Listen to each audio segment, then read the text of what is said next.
Aksidente sa kalsada sa Antipolo, Rizal. Nagkasalpukan ng isang motorsiklo at isang tricycle. Patay ang rider na bukod sa pang-bike ang suot na helmet, mabilis din umano ang patakbo. Balita hatid ni EJ Gomez.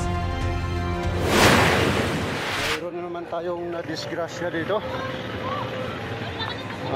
Bangga ng motor at saka tricycle. Isang tuguang lalaking nagkahandusay sa kalsada ang tumambad sa mga residente ng Barangay San Luis, Antipolo City pasado alas 9 ng umaga kahapon. Ang 23 anyos na biktima, tinatahak ang kahabaan ng Maggie Road sakay ng kanyang motorsiklo nang biglang sumalpok sa isang tricycle. Ito yung bahagi ng kalsada na pinangyarihan ng aksidente. Ayon sa isang saksi, matulin ang takbo ng motorsiklo na paahon ng kalsada habang kasalubong ang isang tricycle na palusong naman dito sa kahabaan ng Maggie Road. Mabilis po. Tapos one way, nagwigil yung gano'n.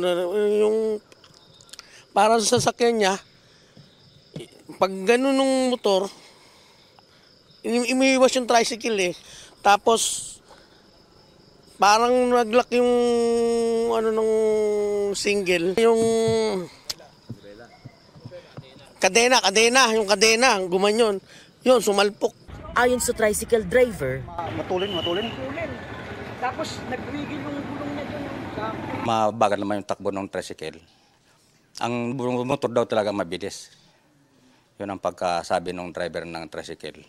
Sa lakas ng impact, tumilapon ang motorsiklo. Tumaob naman ang nakasalpukan nitong tricycle. Ito yung kanyang nakabangga. Dead on the spot ang rider na nakasuot ng bike helmet. Pagdating namin yung tao ng kadapa na, ang ginawa nung kasama ko, parang in-apply ng first aid kung buhay pa, tapos pinunasan ng mga dugo. Parang may dito sa ulo, tapos dito sa dibdib, parang may sugat yata.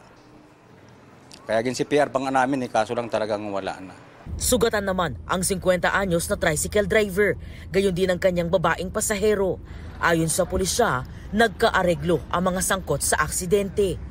Sinusubukan pa ng GMA Integrated News na kunan ng pahayag ang mga kaanak ng nasawing biktima. EJ Gomez, nagbabalita para sa GMA Integrated News.